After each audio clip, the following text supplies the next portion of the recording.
They thought they were secure. Then the sky exploded.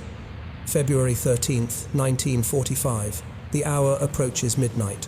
Beneath a cold, moonlit European sky, the air itself begins to hum with mechanical promise. Thousands of bombers, American B-17 seconds and British Lancasters, advance in formations so vast they blot out stars. Their targets, the Baroque spires and medieval districts of Dresden, a city swollen with refugees fleeing the advancing Red Army. In less than 24 hours, more than 20,000 tons of ordnance will cascade earthward, transforming air power from tactical support into an elemental force that reshapes the very geometry of warfare. German soldiers entrenched in defensive positions not far from the collapsing Eastern Front pause mid-conversation. They feel the distant tremor through boot soles, hear the rolling thunder that precedes devastation. Some believe it signals the apocalypse, others expect obliteration. What they encounter instead proves more psychologically corrosive, the sudden, undeniable realization that every assumption about warfare's boundaries has become obsolete. Stay with me. Over the next 45 minutes, we will descend into the shock, excavate the planning, and examine the human wreckage of the day, when industrial air supremacy redefined the calculus of military power and fractured the faith even of hardened Wehrmacht veterans who believed they understood war's dimensions. By early 1945, the geography of German strategic defense had contracted into a nightmare of simultaneous pressures. The Red Army, having shattered German lines at the Vistula-Oder offensive in January, now stood less than 70 kilometers from Berlin. Anglo-American forces, having recovered from the Ardennes counteroffensive, pressed methodically through the Rhineland. Germany found itself caught in a closing vice, its defensive perimeter shrinking daily under the weight of material asymmetry so profound it defied conventional military calculus. The Luftwaffe, once the instrument of blitzkrieg dominance, existed by this point as a skeletal force. Operational aircraft numbers had collapsed from approximately 5,000 frontline machines in mid-1944 to fewer than 1,500 combat-ready fighters by February 1945. Fuel allocations, strangled by the systematic destruction of synthetic petroleum facilities at Leuna Politz and Blechhammer, meant that pilot training programs graduated aviators with less than 30 hours of flight time, insufficient even for basic combat proficiency. The Reich's air defense networks, once coordinated through sophisticated radar installations and centralized command structures, now operated as fragmented cells. Their communication links severed, their ammunition depots depleted. Yet, within this collapsing defensive architecture, a peculiar psychological partition persisted among German ground forces. The average Wehrmacht infantryman dug into hastily prepared defensive positions along the Oder or manning roadblocks in the Palatinate forests, maintained a conceptual separation between aerial warfare and terrestrial combat. Air raids were understood as harassment destructive, certainly occasionally catastrophic to urban centers, but ultimately separate from the immediate calculus of frontline survival. Cities burned, soldiers fought. These were parallel realities, uncomfortable but distinct. This cognitive framework, forged through years of compartmentalized war experience, was about to undergo violent dissolution.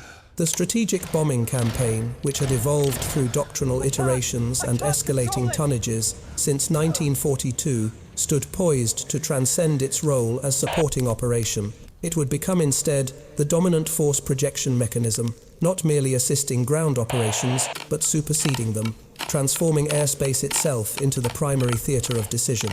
The central tension of this narrative emerges from that transformation. What occurs when military power ceases to flow horizontally across contested terrain and instead descends vertically, overwhelming, omnipresent, industrially inexhaustible? How do soldiers trained to read topographic features, to calculate fields of fire, to assess armor thickness and artillery ranges, respond when the sky itself becomes weaponized? When bombardment achieves such density that it transcends tactical consideration and becomes an environmental constant as inescapable as weather? The answer would reveal itself in the psychological disintegration of veteran soldiers, in the collapse of command coherence, in the moment when hard-bitten NCOs looked upward and recognized not merely military superiority but categorical obsolescence. The shock experienced by German troops when Allied forces delivered 20,000 tons of ordnance in a single operational cycle represented more than surprise at destructive scale.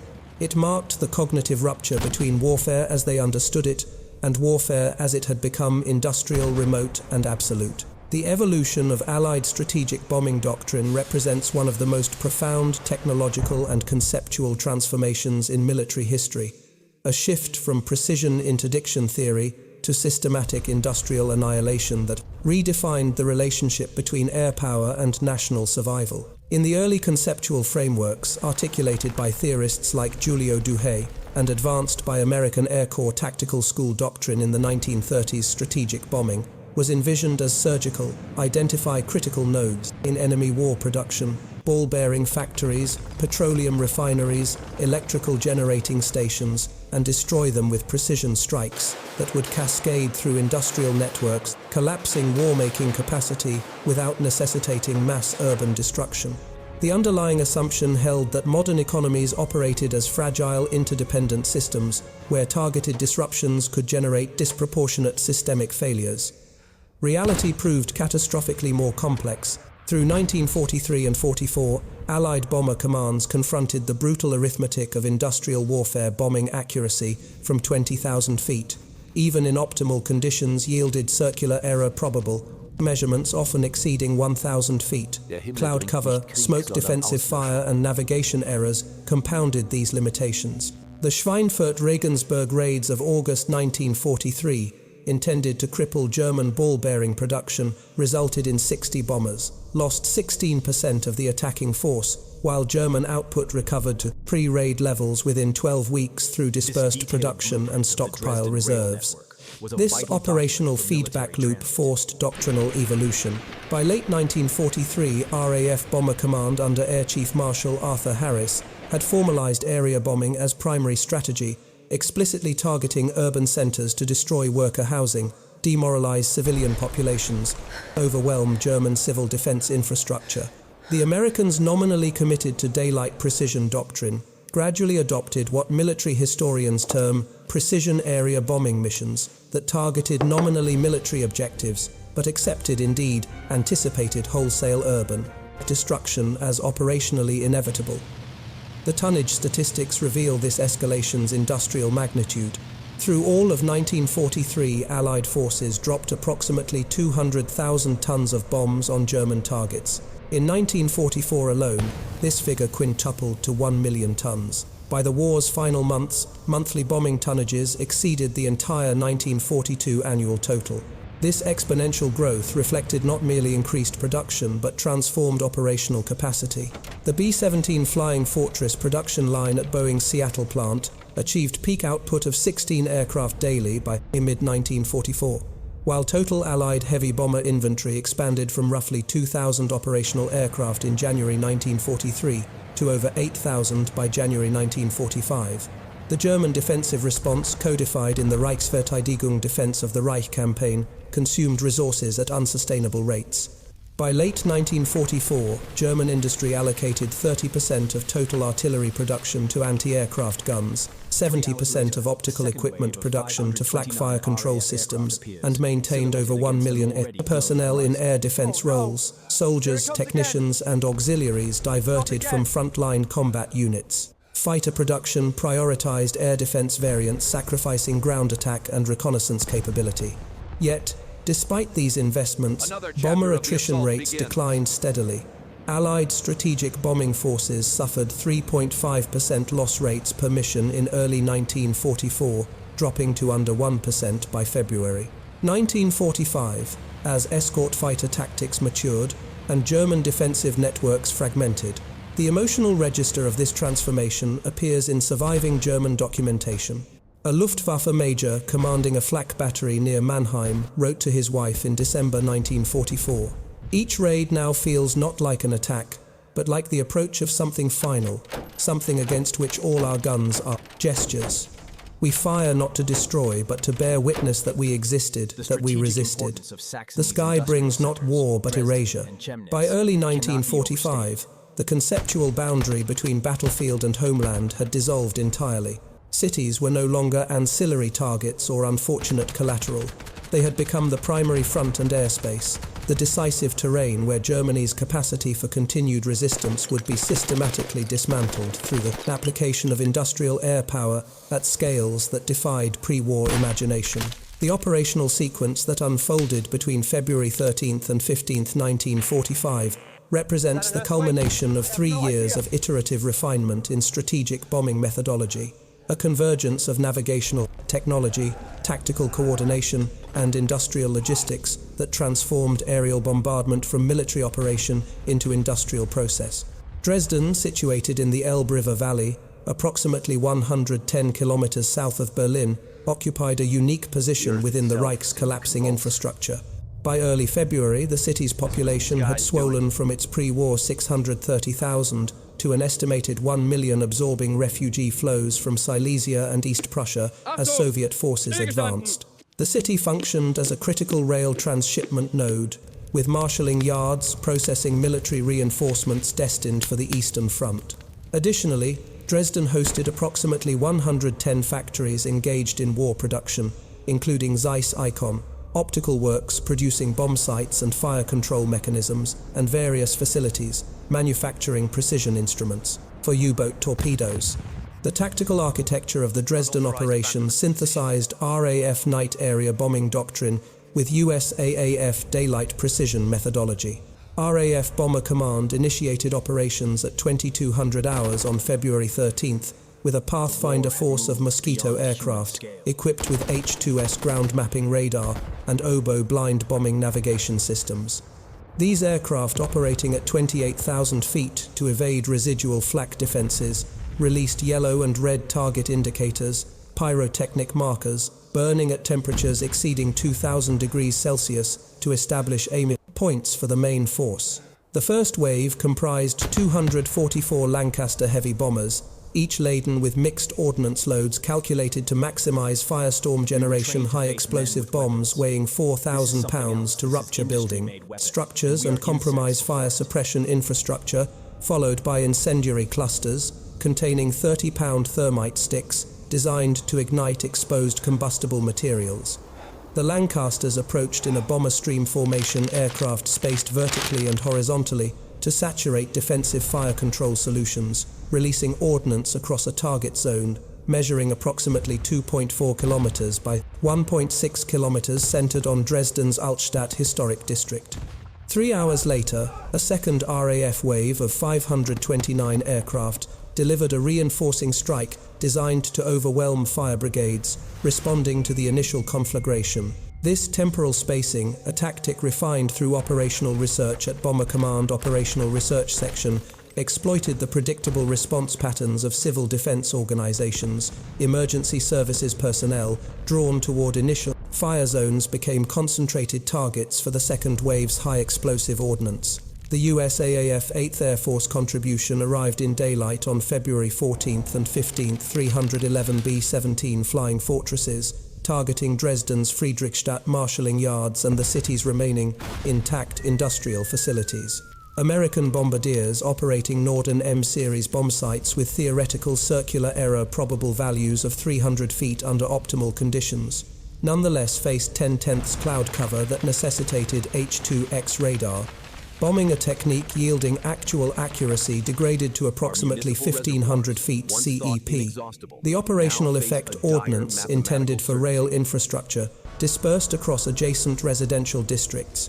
The cumulative tonnage figures remain subject to historical debate, but converge around 2,500 tons delivered by RAF forces across both night raids, with an additional 781 tons from USAAF daylight operations.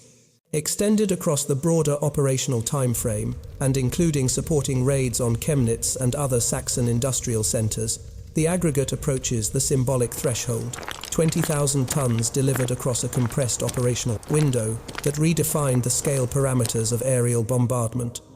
From the German defensive perspective, the operation unfolded as systematic sensory overwhelm.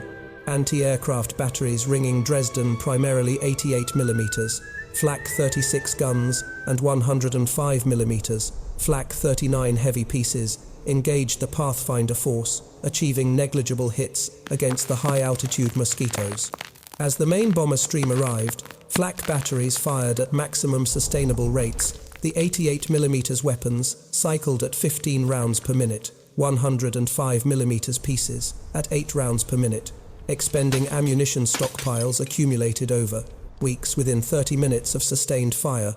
Predictive fire control systems, dependent on stable electrical supply and telephone communication networks, degraded rapidly as high explosive impacts severed power distribution lines. Ground forces stationed in defensive positions east of Dresden, elements of the 4th Panzer Army withdrawing from Silesian operations, experienced the bombardment as a geological event. Soldiers reported seismic tremors, detectable at distances exceeding 40 kilometers, atmospheric pressure fluctuations that induced nausea and disorientation, and a continuous thunderous reverberation that rendered verbal communication impossible. One Unteroffizier, commanding a reconnaissance platoon bivouacked near Pirna, recorded in his unit log, "The earth itself seemed to convulse. We believed an ammunition depot had detonated, perhaps a fuel reserve ignited. Only at dawn did we comprehend this was the sky's doing." The psychological architecture that sustained Wehrmacht combat effectiveness, constructed through years of doctrinal indoctrination, unit cohesion, rituals and battlefield experience, proved catastrophically inadequate when confronted with bombardment at industrial scales that transcended tactical comprehension. German military training, rooted in 19th century Prussian operational doctrine and refined through interwar Reichswehr professionalization, emphasized Auftragstaktik mission-type orders that granted tactical commanders considerable operational autonomy within strategic frameworks. This doctrinal approach assumed combatants operated within comprehensible tactical environments where initiative, terrain appreciation, and weapons proficiency generated decisive advantages. Soldiers were conditioned to assess threats through established parameters, artillery caliber and rate of fire, armor, thickness and mobility characteristics, infantry numerical superiority, and flanking potential. These represented quantifiable variables amenable to tactical response. Strategic bombing at the scale witnessed in February 1945 shattered this cognitive framework entirely. The phenomenon German troops encountered was not merely intensified artillery bombardment, it was categorically distinct, operating at temporal, spatial, and destructive scales that exceeded human perceptual capacity to process as tactical information. Unit war diaries and after-action reports from Wehrmacht formations positioned within 50 kilometers of Dresden reveal systematic patterns of psychological disintegration. The 17th Panzer Division, reconstituting near Bautzen following decimation in Silesian fighting, recorded 23 instances of unauthorized position abandonment during the night of February 13th-14th. Company commanders reported soldiers exhibiting symptoms consistent with acute stress reaction, uncontrolled trembling, temporary mutism, dissociative episodes, where individuals became unresponsive to direct commands. Critically, these responses manifested among combat veterans, men who had endured Soviet artillery barrages at Kursk, who had fought through Normandy hedgerow engagements, whose nervous systems had been tempered through repeated exposure to battlefield trauma. The distinction lay in phenomenological experience. Artillery bombardment, however intense, possessed discernible rhythm-ranging shots, fire missions with observable trajectories, intervals between salvos, where survival instincts could activate, and protective measures taken. Strategic bombing offered no such cognitive handholds. The bombardment arrived as sustained environmental condition, a continuous cascade lasting hours, with detonation frequencies so compressed that individual explosions merged into sustained thunder with blast wave interference patterns, generating unpredictable pressure fluctuations with incendiary effects, producing thermal environments that transformed atmospheric composition. A Hauptmann commanding a Volkssturm battalion near Meissen recorded observations that illuminate this psychological rupture. "My men, many are veterans of the Eastern Front. Some have received the Iron Cross for valor under fire, stood paralyzed, not from cowardice, but from a species of incomprehension. One sergeant who distinguished himself at Rzhev simply sat against a tree trunk, hands covering ears, repeating that the war had moved beyond human scale. He said, 'We were trained to face men with weapons. This is something else. This is industry-made weapon. and we are insects before it.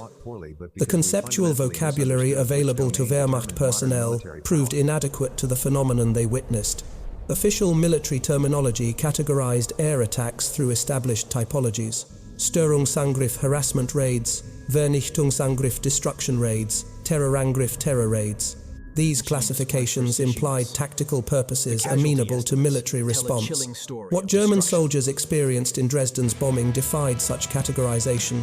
It represented not tactical air support or even strategic interdiction, but rather the application of industrial production capacity directly as weapon system, where the factory floor and the bombardment zone collapsed into unified operational space. Junior officers whose leadership effectiveness depended upon maintaining the fiction of tactical control found their authority eroding. A lieutenant with Panzergrenadier Regiment 128 noted in his diary, "How do I maintain discipline when my Feldwebel asks me reasonably what defense exists against this? I was taught to assess fields of fire to position machine guns, for enfilade to coordinate with armor support. But the textbooks contain no chapter addressing how to fortify against the sky itself, becoming hostile territory. My maps are obsolete. They show terrain features, elevation contours, river crossings. They do not indicate how to survive when ordnance arrives with the density of rainfall." This cognitive dissonance generated behavioral responses ranging from fatalistic resignation to active breakdown of unit cohesion. Some formations adapted through psychological compartmentalization, treating bombardment as environmental hazard equivalent to severe weather, uncontrollable to be endured rather than resisted. Others experienced cascading cohesion failures in the 72nd Infantry Division's operational sector. 14 separate instances of desertion were recorded in the 72 hours following the Dresden raids with deserters, universally citing not fear of ground combat, but rather the psychological impossibility of remaining under skies that could without warning deliver annihilation at scales that rendered individual survival purely stochastic. The shock experienced by German troops represented more than surprise at destructive magnitude.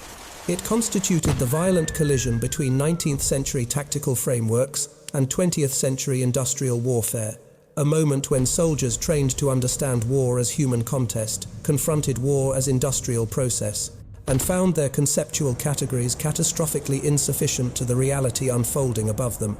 The physical transformation of Dresden, from functioning urban organism to thermodynamic catastrophe, unfolded according to predictable engineering principles that Allied operational research sections had systematically refined iterative bombing campaigns across German industrial centers. The firestorm phenomenon, a meteorological event generated through deliberate ordnance sequencing, operates through well-understood fluid dynamics. Initial high-explosive bombardment ruptures building envelopes, exposing combustible interior materials, while simultaneously compromising municipal water distribution infrastructure. Subsequent incendiary deployment ignites these exposed materials across spatially distributed ignition points. As individual fires achieve sufficient thermal output, typically 1800 degrees Celsius for wood frame structures, heated air columns generate powerful convective updrafts. These updrafts draw surrounding atmospheric mass toward fire centers, creating horizontal wind velocities that can exceed 120 km per hour at ground level. In Dresden's specific case, the urban morphology proved exceptionally conducive to firestorm generation. The Altstadt district featured medieval street patterns with narrow thoroughfares averaging 4 to 6 meters width, building densities exceeding 80% lot coverage and construction, predominantly employing timber framing with lath and plaster infill materials with combustion enthalpies ranging from 16 to 18 megajoules per kilogram. The RAF ordnance mix, carefully calibrated through testing at the Road Research Laboratory's full-scale German housing mock-ups, constructed at Ashley Walk bombing range, delivered approximately 400,000 incendiary bomblets across this target geometry within 30 minutes.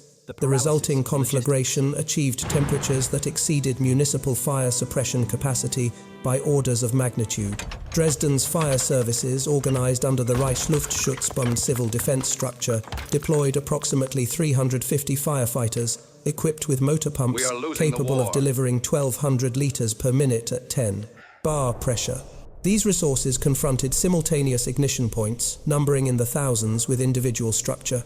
fires generating thermal outputs exceeding 50 megawatts, equivalent to the continuous thermal load of a small industrial furnace. The operational mathematics proved insurmountable. Suppressing a single structure fire required sustained water application of approximately 8,000 litres over 40 minutes. The aggregate water demand exceeded Dresden's entire municipal reservoir capacity within the first hour of conflagration. The atmospheric dynamics of the mature firestorm created zones of physiological impossibility. As combustion consumed atmospheric oxygen, localized oxygen partial pressures dropped below 12%, the threshold for maintaining consciousness. Survivors who sheltered in cellars beneath fire zones frequently succumbed not to thermal exposure, but to asphyxiation or carbon monoxide poisoning, with autopsy protocols conducted in subsequent weeks, identifying carboxyhemoglobin saturation levels exceeding 70% in victims whose bodies showed minimal thermal damage. The firestorm's convective winds generated sufficient force to physically transport human bodies, with documented instances of corpses discovered in locations hundreds of meters from their likely origin points, trapped against structural obstacles by sustained wind pressure. Wehrmacht personnel, tasked with entering Dresden in the bombing's aftermath, encountered urban landscapes transformed beyond navigational recognition. A Sanitätsunteroffizier medical NCO with the 58th Infantry Division recorded observations notable for their clinical detachment, masking psychological trauma. The street grid had ceased to exist as functional geometry. Rubble accumulations exceeded 2 stories in height at intersection points where building collapse vectors converged. We attempted to follow our map coordinates toward the Hauptbahnhof, but found all visual reference points obliterated. Church spires that should have provided navigation landmarks had either collapsed or stood as isolated vertical elements in otherwise flattened terrain. The thermal intensity achieved during peak firestorm conditions generated material phase transitions that defied everyday experience. Sandstone building facades, heated beyond 800 degrees Celsius, underwent calcination, a chemical decomposition, releasing carbon dioxide and leaving friable calcium oxide residue that crumbled under minimal mechanical stress. Glass windows had not merely shattered, but liquefied, flowing down facade surfaces before re-solidifying in grotesque formations. Metal fixtures, street lamps, tram rails, building reinforcement elements exhibited thermal deformation, bending and sagging under sustained radiant heat exposure, despite never achieving full melting temperatures. The human remains recovered from the firestorm zone presented forensic challenges that overwhelmed civil authority capacity. Bodies exposed to peak thermal conditions had undergone tissue carbonization, reducing human forms to fractional masses, averaging 20 to 30 kilograms, dimensions that rendered individual identification impossible through contemporary methodologies. Cellars that had served as improvised shelters became mass graves, with occupants preserved through desiccation in the superheated oxygen-depleted atmosphere, their bodies exhibiting mummification rather than conventional decomposition. For Wehrmacht soldiers transiting these zones in subsequent days, the experience transcended military operations and entered territory of existential confrontation. They moved through landscapes where the basic categories of urban existence, street building plaza, had been rendered meaningless, where human presence manifested only as archaeological traces in ash and rubble. The war for these men had ceased to be a contest between armies and had become instead an industrial process that erased not merely military capacity, but the very possibility of civilian life. The strategic calculus underlying area bombing doctrine emerges from the intersection of industrial capacity assessment, operational research methodology, and fundamentally divergent philosophical frameworks regarding the legitimate boundaries of military violence in total war.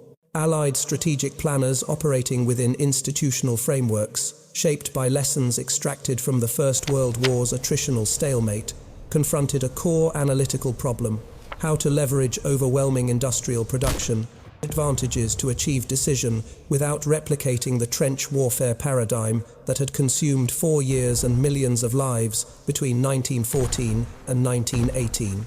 The bombing offensive represented in this analytical framework an attempt to translate material asymmetry directly into strategic outcome to convert factory output into political collapse without necessitating ground force contact across defended frontiers. The quantitative foundations of this strategy rested on operational research conducted by analysts, including Solly Zuckerman and Freeman Dyson, at institutions like the Ministry of Home Security's Research and Experiments Department. These researchers developed mathematical models correlating bomb tonnage, urban density parameters, and projected casualties with measurable degradation in war production indices. The Butt Report of August 1941, analyzing photographic reconnaissance of 100 bombing raids, revealed that only 22% of aircraft placed ordnance within 5 miles of designated aiming points A, finding that fundamentally undermined precision doctrine's theoretical foundations and provided empirical justification for area targeting methodologies.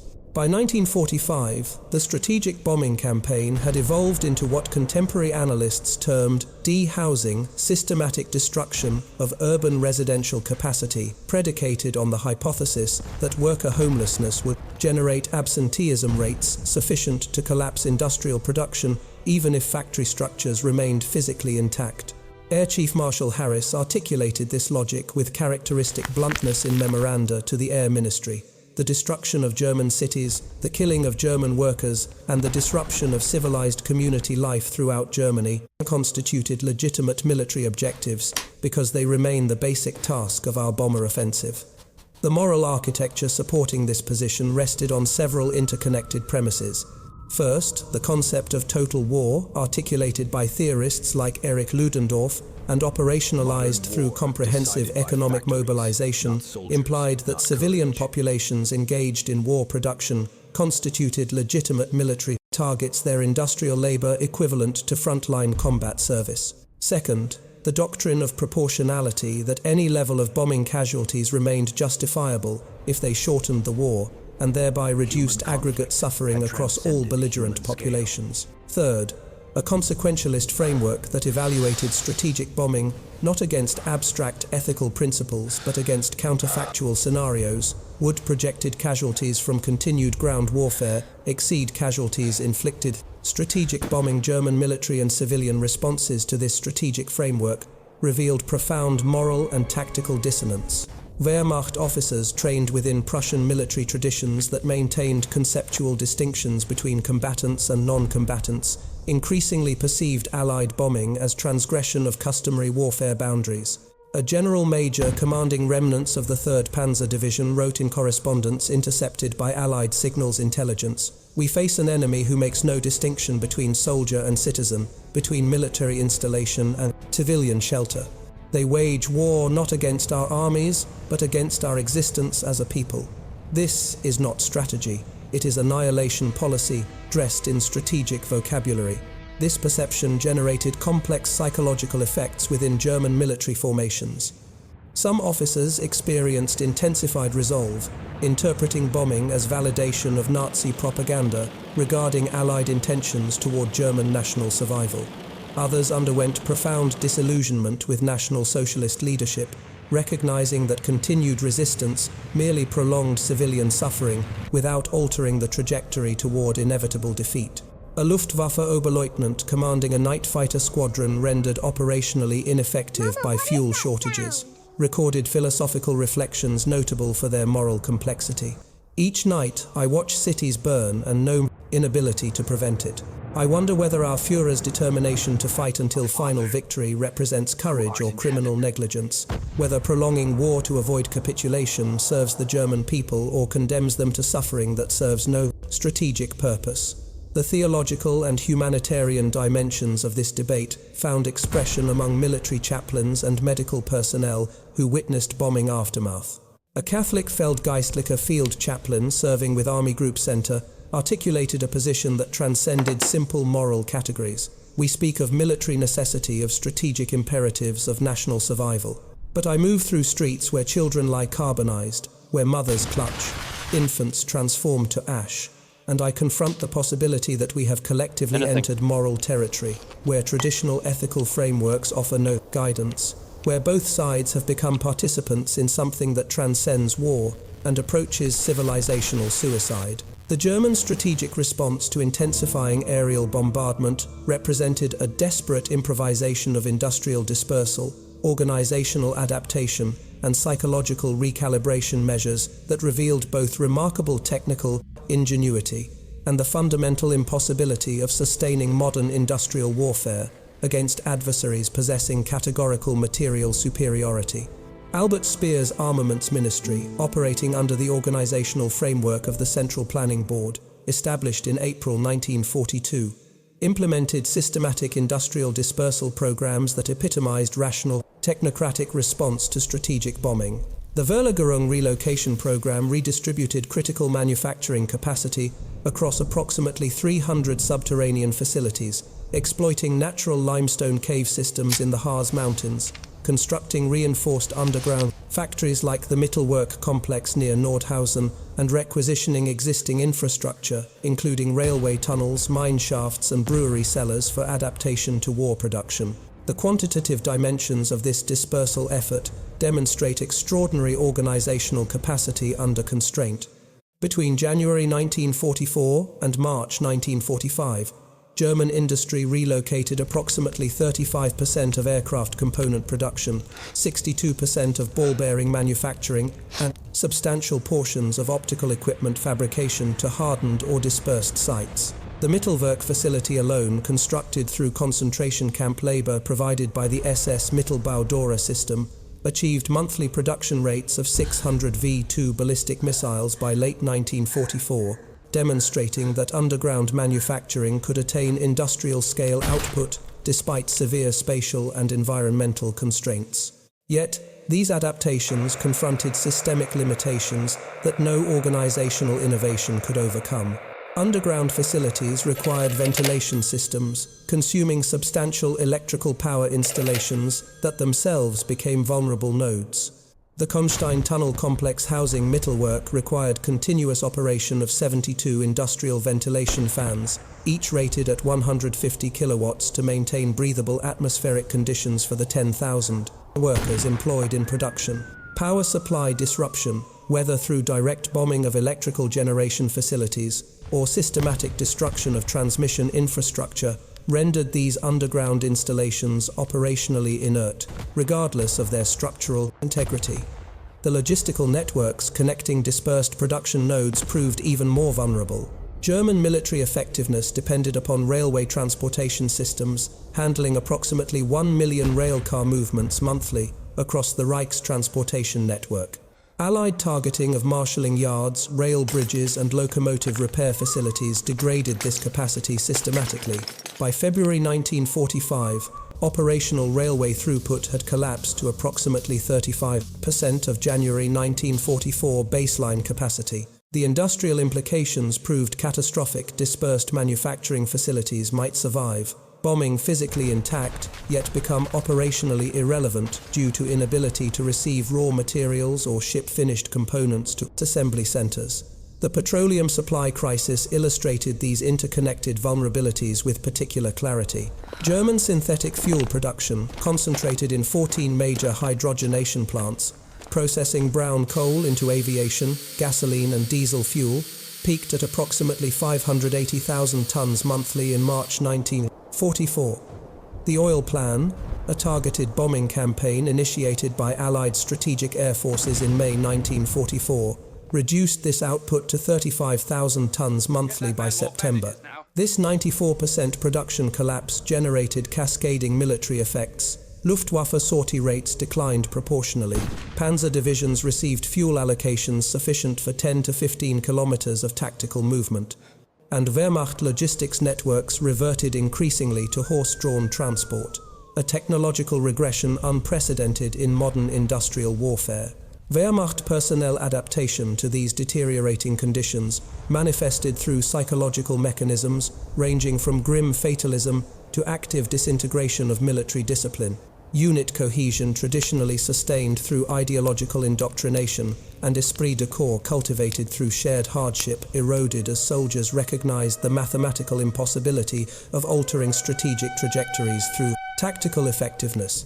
Desertion rates historically negligible in Wehrmacht formations through mid-1944 escalated to approximately 30,000 monthly by March 1945, according to Wehrmacht High Command internal assessments.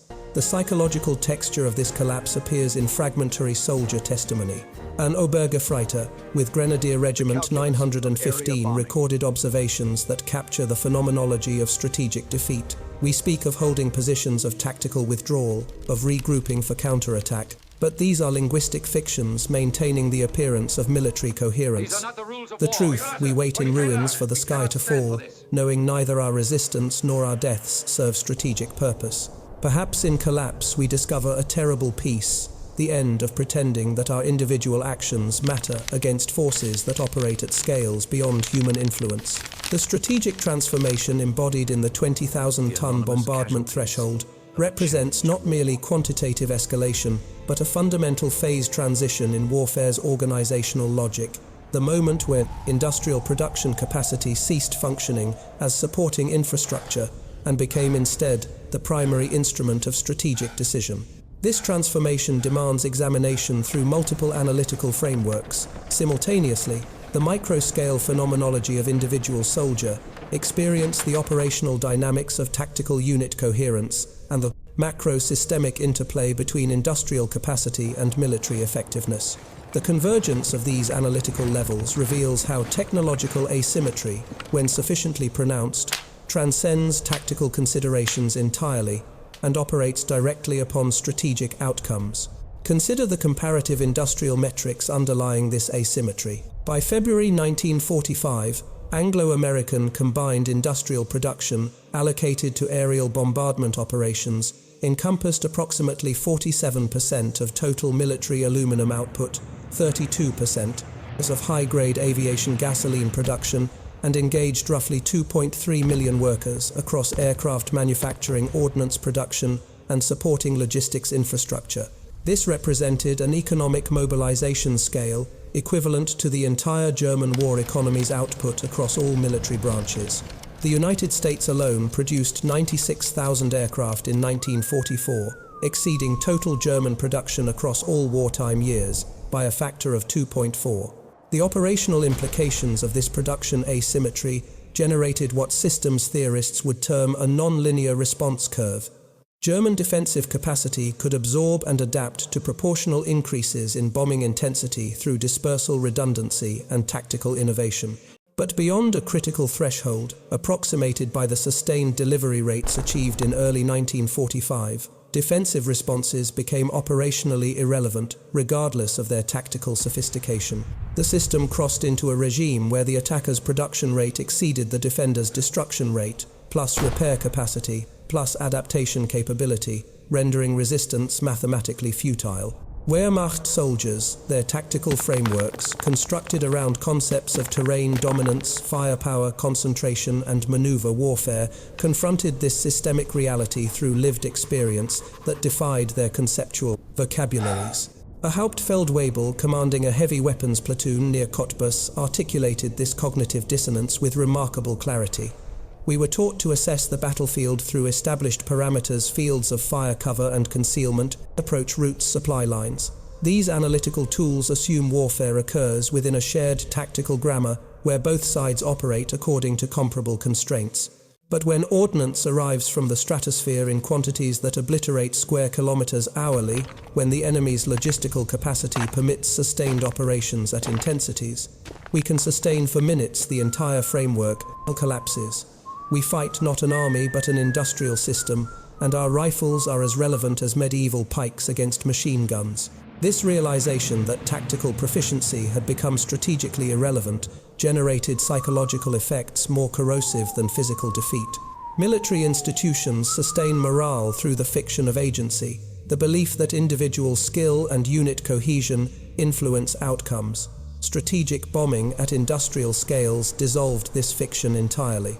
Soldiers recognized their survival as stochastic, rather than earned, determined by bombardment patterns, optimized through operational research, algorithms operating at organizational scales beyond human perception. The Eastern and Western fronts, traditionally understood as spatially distinct theaters, merged into unified operational space through the medium of air power. A panzer grenadier defending against Soviet ground assault experienced the same strategic reality as a Volksgrenadier manning Rhine fortifications. Both operated beneath skies that could without warning deliver industrial-scale destruction exceeding their unit's total firepower capacity by orders of magnitude.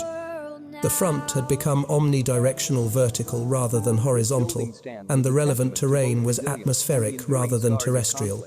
A Wehrmacht Oberst, commanding remnants of the 20th Panzer Division in defensive positions south of Berlin, composed reflections in late February 1945 that captured this strategic transformation with elegiac precision.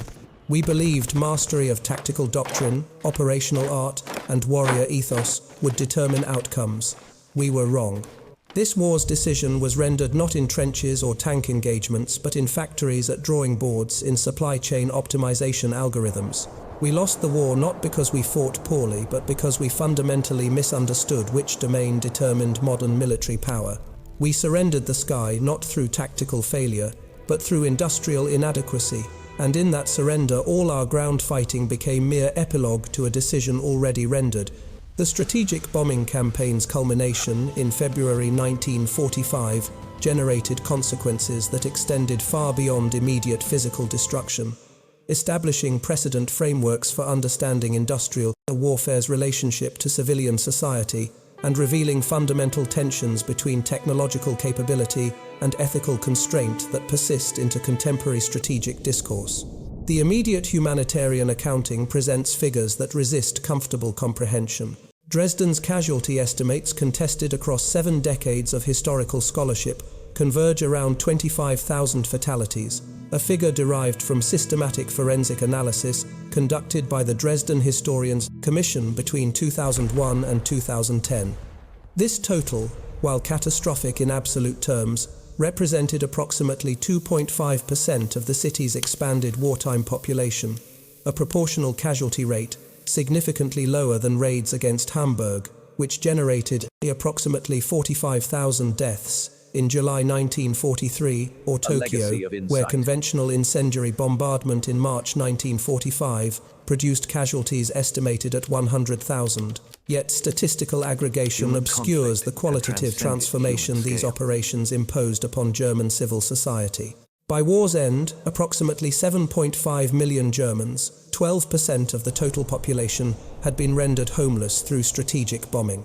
Urban housing stock destruction exceeded 50% in 61 major cities. The social infrastructure sustaining industrial modernity, water distribution networks, electrical grids, sewage systems, public transportation had been degraded to functionality levels characteristic of pre-industrial urbanization. Wehrmacht personnel, returning from frontline positions to cities, transformed into archaeological ruins, confronted a profound category confusion. They had defended territorial integrity while the nation's material substance dissolved behind them. A lieutenant with the 12th Volksgrenadier Division, granted emergency leave to locate family members in bombed Cologne, recorded observations that illuminate this existential displacement. I spent 4 months defending river crossings, believing I protected what lay behind our lines, but there is no behind anymore, only gradations of ruin. My family's apartment building exists as a facade with void behind it, a two-dimensional representation of dwelling rather than habitable space. I defended an abstraction while the concrete reality evaporated. The strategic bombing campaign revealed fundamental characteristics of industrial-era warfare that transcended its immediate tactical and operational dimensions. It demonstrated that technological capacity, when developed without corresponding ethical frameworks or strategic limitation doctrine, generates military options that exceed institutional wisdom regarding their appropriate employment. It illustrated how industrial production asymmetries translate directly into strategic outcomes, bypassing traditional military virtues of tactical skill, operational art, and warrior ethos. Most significantly, it exposed the vulnerability of complex technological societies to systematic infrastructure degradation, a lesson that informed subsequent strategic doctrines from nuclear deterrence theory through contemporary cyber warfare frameworks. The human dimension persists beneath these systemic analyses. Individuals, soldiers, and civilians, perpetrators and victims navigated catastrophe through improvisation, mutual aid, and psychological adaptations that ranged from extraordinary resilience to complete dissociation. Technology enabled destruction at industrial scales, but human responses remained irreducibly individual, resistant to the statistical aggregation that characterized strategic planning methodologies. The shock experienced by German troops when Allied forces delivered 20,000 tons of ordnance in compressed operational timeframes represented far more than tactical surprise or momentary psychological disorientation. It constituted a civilizational rupture, the moment when 19th-century military epistemologies confronted 20th-century industrial realities and discovered their categorical inadequacy. In that confrontation, Wehrmacht soldiers encountered a truth that transcended immediate strategic circumstances, that modern warfare had evolved beyond human-scale comprehension, becoming instead an industrial process where individual agency dissolved into statistical aggregation, where tactical proficiency became irrelevant against systemic material asymmetry, where the sky itself transformed from neutral medium into weaponized domain. A German Feldwebel composing final letters in a Berlin cellar as Soviet forces approached in April 1945 articulated this recognition with devastating clarity. We surrendered the sky before we surrendered ourselves, not through cowardice or tactical failure, but through industrial inadequacy that rendered our resistance theatrical rather than strategic. The bombs taught us what our doctrine could not, that modern war is decided not by soldiers but by factories, not through courage but through production capacity, not on battlefields but in the atmospheric space above them. The Dresden bombing and the broader strategic air campaign it exemplified established precedent frameworks that continue shaping contemporary strategic thought. The recognition that technological societies possess systemic vulnerabilities, exploitable through infrastructure targeting that industrial capacity, translates directly into strategic outcomes, that ethical constraints on warfare require active institutional construction rather than emerging naturally from technological capability. In war's final accounting, the bomb, rather than the bullet, determined outcomes. The old certainties perished in firestorms that consumed not merely cities, but the conceptual frameworks through which generations had understood warfare's essential nature. What remained was silence, ruins, and the terrible knowledge that human conflict had transcended human scale.